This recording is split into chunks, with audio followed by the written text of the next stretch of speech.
Hi, my name is Haley Bauer, and today we're going to be talking about 3D printing in education. So, what we're first going to be talking about is what exactly is 3D printing. And 3D printing is a method of turning digital files into three-dimensional files. So, it's basically the idea of printing just in three-dimensional form. So now that we know what 3D printing is, we should talk about how it's used in education. So 3D printing allows for teachers and students to create real-life models, both for learning and for fun.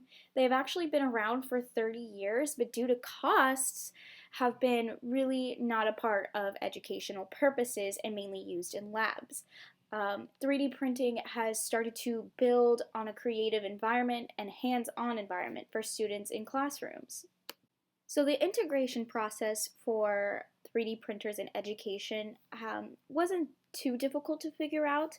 Cost was the main issue. The 3D printers are highly expensive. They've actually been around for a while, but since prices are slowly decreasing due to this high-paced technological world we live in, the rise of 3D printers in schools has begun. So some examples of using these in schools would be students using them to solve math problems. And by this I mean they can print small scale buildings or triangles, etc. So that way they can have visual examples on solving simple math problems. While also learning geography, they can also print out topographical maps where they can see the actual topography. And then while also learning history, you can print out small scale artifacts.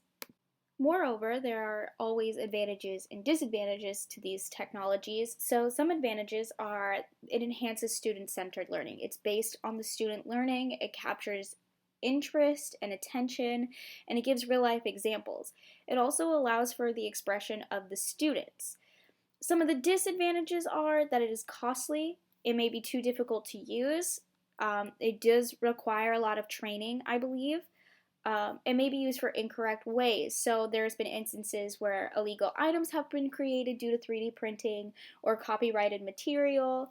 But it also consumes a lot of energy, which is an issue because it takes a lot of energy, it's very expensive, and very difficult. The future of this technology is on the rise in schools and everywhere. It's coming out of labs and making their way into the education system, thus supporting students' creativity, collaboration, and innovation. Teachers are even being trained now with them, so that way they know how to use them to teach lessons and incorporate them into what they're doing. So how do I feel about this technology?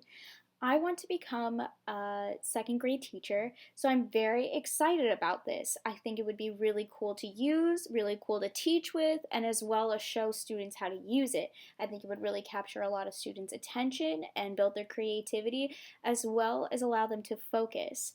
I think once I become a teacher, I'll be able to go to trainings, but 3D printers are on the rise in school libraries everywhere, so I'm really excited to see where this goes. In conclusion, I feel as though this is a brilliant new way to teach. I think it would make lessons a lot more interesting for students, but I do feel as though these machines could be a bit more environmentally friendly. I do think they use a lot of plastics and energy, a lot of lack of materials that could be better put to use. But I do think that they have a great purpose, and I do think that they're going to make a great mark on education. Furthermore, here are some of the references I used. These are just some websites I used. So thank you for watching. This has been 3D Printing in Education by me, Haley Bauer.